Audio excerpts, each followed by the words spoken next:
A man can say marriage and still be designing your exploitation. A man can say future and still be planning your exhaustion. A man can say building together and still mean you carry me until I become what I want to become. A man can say I love you and still be responding not to your soul but to your utility. This is why so many women are so confused, because they think manipulation always looks like open cruelty.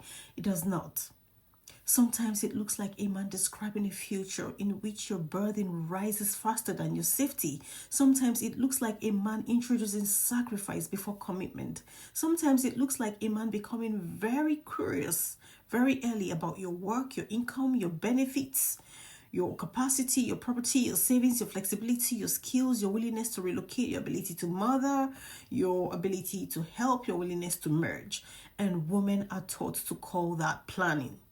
No, sometimes that is not planning. Sometimes that is evaluation. He is evaluating your usefulness. He is checking your carrying capacity. He is figuring out how much of his life can be transferred onto your back. That is why so many women walk away from these men feeling disturbed but unable to explain exactly what was wrong. Now, what was wrong is that they were not being loved. They were being mapped. Mapped for service, mapped for labor, for access, for extraction. And the most dangerous part is that women with the strongest hearts are often the easiest to recruit if they have not built the sacred gate around their empathy. Because empathy by itself is not protection. Empathy can become an open door if it is not governed by discernment and refusal. Some women have learned to be understanding before they have learned to be inaccessible. They know how to listen before they know how to shut the door. They know how to see pain before they know how to honor disgust. There is something many women have been taught to call love that is not love at all. It is not intimacy. It is not partnership. It is not admiration. It is not honor. It is assessment. And if you do not understand this, you will keep mistaking being chosen for being loved, because some women are not being approached because they are deeply seen. They are being approached because they are deeply useful. They are useful, capable, stable, loyal, empathetic, resourceful, conscientious, hardworking, emotionally intelligent. They are able to carry weight. They are able to keep going. They are able to build whole families together, think ahead, sacrifice, and able to endure. And to the wrong man, those are not just beautiful qualities, they are assets. And that is the part many women have not yet fully accepted. Some men do not meet a woman and ask, who is she? They meet a woman and ask, what can she do for me? How can she fit into my unfinished life? How can she help me build? How can she make my life easier? How can she absorb my burdens? How can she finance my next move? How can she support my health, my children, my dreams, my image, my household, my comfort, my loneliness, my sexual appetite and future? And if a woman has warmth without enough guardedness, empathy without enough disgust, depth without enough distance, she can become visible to a very dangerous kind of man. Not because she is weak, but because she is valuable. And that is the very first thing I need women to understand. You are not always targeted because you are broken. Sometimes you are targeted because you are rich in all the places that matter. You have structure, you have conscience, you have discipline, you have emotional capacity, you have the ability to build, you have the ability to nurture, the ability to make things grow. And opportunistic people can smell that. They can smell a woman who knows how to carry. They can smell a woman who is serious. They can smell a woman who will try to be fair. They can smell a woman who does not want to be cold. They can smell a woman who listens, who reflects, who tries to understand, who gives people room to explain themselves. And they study the distance between her kindness and her consequences. Now, that is where they enter. A lot of women think the problem is, why do I attract users? But that is not the deepest question. The deeper question is, why are users able to recognize me as recruitable before I have recognized them as disqualified? Because that is what is happening. Many women are not attracting men who want love and then somehow accidentally turn selfish later. No, many women are being spotted by men who are already opportunistic, already entitled, already acquisitional, already looking for relief, already looking for access for a woman whose life force they can redirect into their own system. And they do not always come looking obviously selfish. That is what makes this so dangerous. Some come wrapped in language about love, language about marriage, language about future, about building, language about destiny, language about partnership, language about family, about us, language about purpose and support, language about tradition, language about legacy. And behind the language, there is a design. And the design is simple: maximum access to her, minimum accountability to her. That is the formula. He wants your labor, but not your protection, your money, but not your security, your body, but not your dignity, your support, but not your ease, your loyalty, but not your leverage, your nurturing, but not your rest, your wisdom, but not your authority, your devotion, but not your freedom. And a lot of women miss it because they are listening to what the man says he intends one day instead of examining the structure he is proposing right now. Look, listen carefully. A man can say marriage and still be designing your exploitation. A man can say future and still be planning your exhaustion. A man can say building together and still mean you carry me until I become what I want to become. A man can say I love you and still be responding not to your soul but to your utility. This is why so many women are so confused, because they think manipulation always looks like open cruelty. It does not. Sometimes it looks like a man describing a future in which your burden rises faster than your safety. Sometimes it looks like a man introducing sacrifice before commitment. Sometimes it looks like a man becoming very curious very early about your work, your income, your benefits, your capacity, your property, your savings, your flexibility, your skills, your willingness to relocate, your ability to mother, your ability to help, your willingness to merge. And women are taught to call that planning. No, sometimes that is not planning. Sometimes that is evaluation. He is evaluating your usefulness. He is checking your carrying capacity. He is figuring out how much of his life can be transferred onto your back. That is why so many women walk away from these men feeling disturbed but unable to explain exactly what was wrong. Now, what was wrong is that they were not being loved. They were being mapped. Mapped for service, mapped for labor, for access, for extraction. And the most dangerous part is that women with the strongest hearts are often the easiest to recruit if they have not built the sacred gate around their empathy. Because empathy by itself is not protection. Empathy can become an open door if it is not governed by discernment and refusal. Some women have learned to be understanding before they have learned to be inaccessible. They know how to listen before they know how to shut the door. They know how to see pain before they know how to honor disgust. They know how to give grace before they know how to disqualify. And that is where opportunists thrive, because manipulative people do not need your total surrender in the beginning. They only need your delay. They need you to pause, to hear them out, to consider context, to play fair, to think deeply, to wonder whether you are overreacting, to give them one more conversation, one more explanation, one more chance to clarify their intentions. That delay is the opening. That is all they need. And many women do have boundaries, but their boundaries are activating too late. And this is one of the hardest truths in this conversation.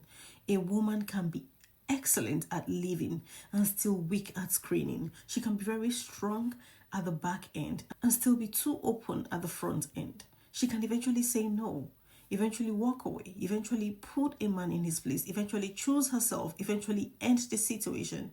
But the better question is, why did he get that far?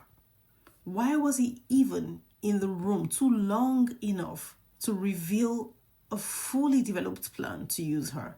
Why did he make it past the first red flag? Why did he make it to the stage where proposals, negotiations, and future structures were even being discussed? That is where the deeper work begins, because survival is not the same as safety. Yes, you left. Yes, you saw through it. Yes, you escaped. Yes, your boundaries woke up. But if exploitative people keep getting far enough with you to reveal their agenda, then your boundaries may be acting as emergency brakes rather than a locked front gate. And the cost of that is exhaustion. It is soul exhaustion, because there is a special kind of fatigue that comes from repeatedly realizing that somebody who sounded interested in your heart was really interested in your function. That kind of repeated encounter can damage a woman's spirit. It can make her suspicious, cynical, angry, confused, numb, hypervigilant, grieving, disillusioned. It can make her start to ask, what is it about me? And the question can become very dangerous if she asks it in the wrong way, because the answer is not, there must be something wrong with me. The answer may be, there is something deeply valuable about me that becomes visible before my inaccessibility does. That is the difference. The problem is not that she is undesirable in the wrong sense. The problem is that her value is legible before her standards are. Her usefulness is visible before her refusal is. Her heart is visible before her gate is. Her nurturing nature is visible before her non-negotiables are. And once a woman understands that, everything changes. Because now she stops asking, why do I keep attracting this? She starts asking, what am I revealing too early? What kind of men do I still entertain out of politeness, hope, loneliness, empathy, curiosity, or openness? Do I confuse talking for integrity? Do I mistake future language for character? Do I keep listening after the first sign of asymmetry? Do I still feel compelled to understand men I should simply disqualify? These are the real questions. And here is another truth that may sting. A lot of women have been conditioned into service-based identity in relationships. They may not say it out loud, but somewhere inside is a script that says, love means helping. Love means building with a man. Love means standing by him while he gets himself together. Love means understanding his struggles. Love means not being harsh. It means sacrifice, endurance. It means pouring in. That love means believing in him, carrying together even when he is carrying far less. And that identity is catnip to parasitic men, because if a woman believes, even unconsciously, that her highest relational value is what she can help a man become, she will keep getting approached by men who are looking for women to complete what they fail to build in themselves. She becomes a magnet for men with unfinished lives and urgent appetites. Men with visions bigger than their discipline, needs bigger than their capacity, entitlement bigger than their integrity, and expectations bigger than their contributions. And then she wonders why so many men seem to come with plans that require her. It is because too many men are not actually seeking partnership. They are seeking relief. Relief from bills, relief from domestic labor, relief from loneliness, relief from illness, relief from child rearing, relief from emotional instability, relief from failure, relief from the consequences of their own underdevelopment. And when a man finds a conscientious, capable woman, he may call that desire love. But relief is not love. Relief is not reverence. Dependence is not devotion. Benefiting from a woman is not cherishing her. Planning around her usefulness is not honoring her personhood. And women need to hear this clearly. Just because a man wants access to your life does not mean he values your life. Just because he wants to marry you does not mean he respects you. Just because he includes you in his future does not mean he is safe for your future. Just because he says we does not mean he is thinking in mutual terms. You have to examine architecture. Who carries risk? Who gives up freedom? Who sacrifices first? Who is protected? Who remains exposed? Who owns what? Who controls what? Who benefits if things go wrong? Who is trapped if the promise fails? Who is expected to be endlessly giving?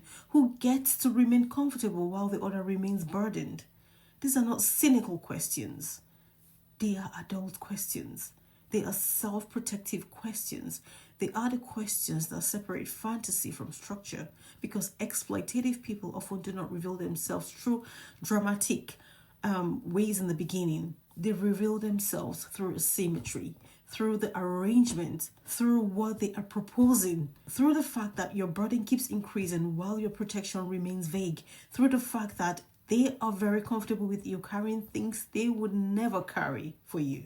Through the fact that your life is supposed to bend around their needs, but their life never seems to be structured around your dignity. That is where the truth is. And women also need to understand that time is not always a reliable filter. Knowing a man for years does not make him safe. Talking deeply does not make him fair. Having chemistry does not make him honorable. Even consistency is not enough if the consistency is in self-interest. A manipulative man can play the long game if there is enough value on the table. He can wait, observe, study, position, gather data, adapt his language, mirror your values, and slowly introduce the terms of your diminishment. That is why women must stop overvaluing conversation. Conversation does not prove character. Future talk does not prove character. Pain does not prove character. Need does not prove character. Desire does not prove character. Only structure, restraint, fairness, reciprocity, and accountability prove character. And there is something else women must reclaim. Disgust. Not bitterness. Not cruelty. Not hatred. Disgust. The clean, holy refusal that says, this is beneath me. This is parasitic. This is invasive. This is not confusion. This is not complexity. This is not something I need to analyze for 3 more weeks. This person is showing me an appetite for access without responsibility. This person is trying to redesign my life around their benefit. This person sees me as a function. And that is enough. Because one of the greatest dangers for highly empathetic women is that they keep trying to understand what should simply disgust them. They keep interviewing what should be rejected. They keep explaining away what should be named. They keep giving psychological depth to behavior that is, in plain terms, exploitative. And the longer that goes on, the more tired the soul becomes. At some point, a woman must say, I do not care why you are like this. I care that you are like this. That is maturity. That is the end of recruitment. And that is where a woman moves from being a builder of men to a selector of character. And that shift changes everything. Because a woman who is still in builder energy will keep hearing, he has potential, he has wants, he has dreams, he is trying, he needs support, he wants something serious, he just needs a good woman beside him. But a woman who has become a selector hears something else. Can he govern himself? Can he carry his life? Can he honor boundaries? Can he make fair proposals? Can he desire me without designing around my depletion? Can he love me without needing to absorb me? Can he come to me already responsible for his own unfinished business? That is the standard. Not perfection, responsibility. Not performance, fairness. Not promise, structure. And if a man arrives needing your money, your rescue, your unpaid labor, your emotional regulation, your house, your skills, your womb, your body modification, your domestic support, your children's readjustment, your caregiving, your relocation, your silence, your financial blending, your schmexual compliance, or your endless patience before he has proven himself safe, then what he wants is not you. He wants access. He wants supply. He wants utility. He wants a woman-shaped solution to a life he has not learned to carry. And that woman must not be you. This is why the goal is not simply to have better boundaries later. The goal is to build a sacred front gate. A gate that says, you do not get access because you are interested. You do not get access because you have suffered. You do not get access because you say marriage. You do not get access because you have a dream. You do not get access because you are lonely. You do not get access because I am kind. You do not get access because I understand your pain. You do not get access because you can describe a future. You get access only if your presence is fair, clean, restrained, reciprocal, and safe. That is the gate. And once a woman truly leaves from that place, the pattern begins to break. Not because exploiters disappear from the earth, but because they stop getting traction. They may still notice her, but they will not find a pathing. They may still test, but they will hit the steel early. They may still probe, but they will be disqualified before they can build momentum. And that is the real shift. Not becoming less loving, becoming less recruitable. Not becoming hard, becoming clear. Not becoming bitter, becoming guarded in the right places. Not becoming suspicious of everyone, becoming intolerant of asymmetry. And the deepest healing for a woman who has repeatedly been seen as useful instead of cherished is this: she must stop asking whether she can help a man build a future and start asking whether a man's way of loving leaves her fully human. Because real love does not convert a woman into infrastructure.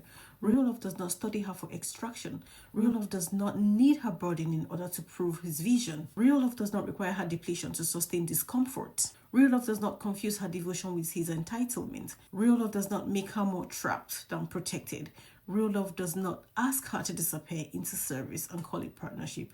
Real love sees her as a person first, not a platform, not a ladder, not a nurse, a financer, not a housekeeper, not a business assistant, a therapist, a sexual instrument, not a retirement plan, not a second mother, and not a vessel for mere relief. A person, a whole person, a protected person, a cherished person. And until a woman believes she deserves that kind of love, purely and without bargain, she may keep accidentally entertaining men who come with proposals instead of reverence. So let this be the line in the sand. The moment a man starts constructing a future in which my labor rises faster than my safety, he is out. The moment he becomes more interested in my functions than my personhood, he is out. The moment his vision requires my sacrifice before his accountability, he is out. The moment he treats my empathy as an opening to negotiate my depletion, he is out. The moment he sees me as a solution instead of a beloved, he is out. That is not cruelty. That is self-respect. That is discernment. That is adulthood. That is how a woman stops being repeatedly assessed by hungry men and start being encountered only by those capable of honor. Because at the end of the day, the tragedy is not that some men are exploitative. The tragedy is how many women have been trained to stay in the room long enough to understand the exploitative man instead of simply refusing him. No more.